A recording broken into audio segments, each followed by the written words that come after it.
Hey, it's Minute Book Reports, and have you ever thought about what it would be like to be rich and famous and to be a celebrity? I think that we all have at some point in our lives, and we think about the money, we think about the time that we'd have, we think about the fame, we think about all the opportunities that we'd have if we were just that person. But how many of us have actually taken the time to think about maybe some of the negatives of being that rich, of being that powerful, of being that well known? And probably not too many. But that idea of switching places is at the center of the story in The Prince and the Pauper by Mark Twain, which is a really great story, and that's the subject of this video. I want to talk about the story, I want to talk about what the story got me thinking about, and also some of the things that we can learn from the story. So the story is about two boys named Tom and Edward. Tom is very, very poor. He's born into a very poor family, and Edward is born into the most powerful family in England, as he is the Prince of Wales. He is the son of the king. And one day they decide to switch places, and they sort of go through each other's lives for a while, where Tom is about to be coronated to become the king, and Edward is beaten by Tom's father, and he has to live this sort of street lifestyle. Eventually at the end they switch back, but the king learns a lot of valuable lessons, as well as Tom, about what it is to actually be the other person. So what the story got me thinking about is wealth and happiness, and where those two things sort of intersect in people's lives as well as in my own life. So I diagrammed this idea in a very simple quadrant with rich and poor, happy and sad. In each box, two of the things sort of cross-reference each other, and they sort of make a certain profile. So we have rich and happy, poor and happy, rich and sad, and poor and sad. Now, I think ideally everyone wants to be in the upper quadrant, the happy and rich. We want to make sure that we have all of our things taken care of, where we're not financially struggling, but we also are happy with our lives, that we enjoy our life. I think that is the ideal, and not a lot of people, I think, reach that quadrant. More common, I think, is where people are rich, but they're sad, they're miserable. And I think a lot of that comes from the idea of money not necessarily buying long-term happiness. It can make us happy in the short term, but in terms of the long term, money can't create a purpose in our lives. In and of itself, money is not really a good purpose. It's just a tool. It's something that we can use to buy things, to live, to open up opportunities, but it can't make us happy. Then, of course, we have those who are poor, but they are happy. And these are the people who don't have a lot of financial resources, but they seem to find other things in life that are not as materialistic, that are not as tangible, that they find value in, that they find a purpose in. And to me, these are the people that really have figured something out in life. And then, of course, there are the people who are poor and sad. And to me, that is one of the lowest states to be in. That is one of the worst places to be in, where you are struggling financially and you just do not like your life. Now, obviously, if you had to rank these, I would say that being happy and rich would be the ideal place to be. And the idea of being happy and rich is not that you just have tons and tons of money and you just live this amazing, amazing life where you just spend. I think that to have a happy and rich life, you would have to have some kind of goal. You need to have some kind of purpose in your life, and you're constantly striving to do that. Now, after that, I'm not exactly sure where people would want to be. I mean, it's kind of a toss-up. Would you rather be poor but happy, or would you rather have a lot of money but be sad, to be miserable? And I think a lot of it has to do with where you are in your current state. For me, there are times when I would think that being rich but sad is the way to be, because it's like, oh, well, at least I'm rich, at least I have a lot of money, at least I can do a lot of things. Even though I'm going to be miserable, at least I have a lot. I'm not going to have poor people problems, I'm going to have more rich people problems, and those are the better problems to have. And that's the idea. I think that when we read this book, The Prince and the Pauper, it kind of uncovers that those rich people problems are just as bad, if not worse, than poor people problems. Because what Tom realizes is that as king, he actually doesn't have a lot of freedoms. He actually can't go and do whatever he likes, and he's constantly having to watch himself. He can't act the way that he wants. I mean, he almost starves himself because he doesn't want to eat in the wrong way at the table. And so what he does is he takes food back to his room and he eats freely. He eats any way he wants to eat, so he doesn't have people around him watching him. But then you have to ask yourself, do you want to be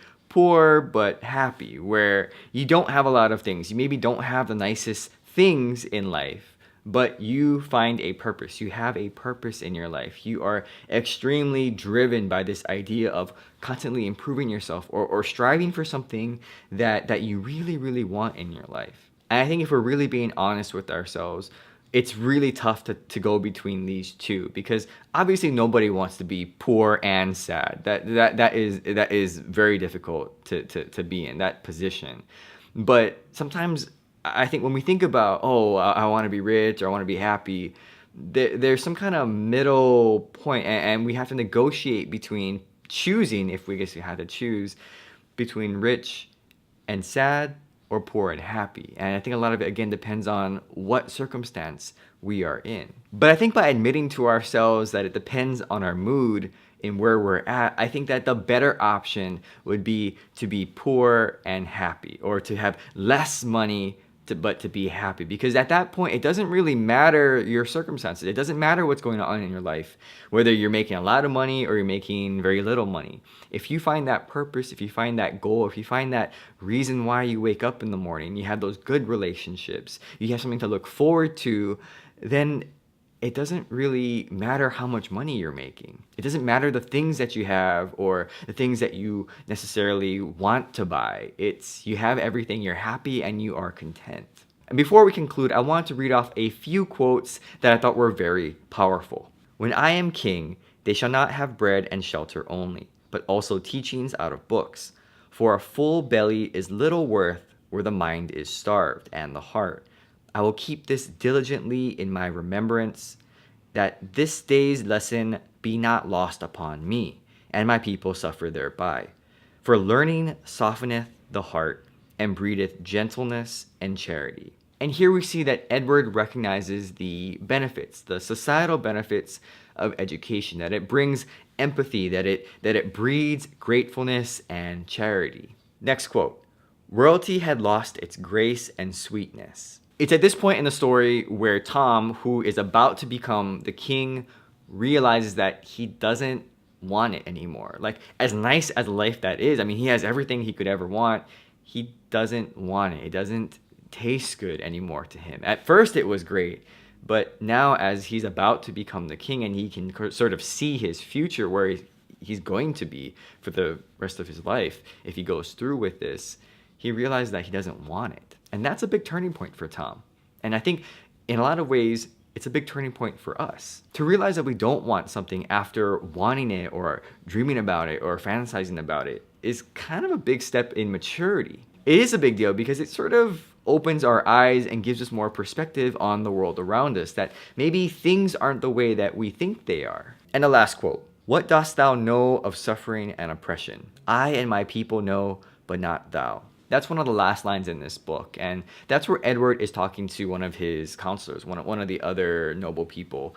And that is so powerful because that shows how much Edward changed as king, and not a lot of, I think, royalty had that opportunity to really go into the people, see what their problems were, and come back and then change how he was going to rule the country based on his experiences with real life people. And I think a major point here is the idea that he had to go through suffering and oppression to really understand a lot of the day-to-day problems of everyone. You know, as a king, you're sort of sheltered by everything. You don't really have problems because anything that you say, people just do it. Whatever you think is right all the time.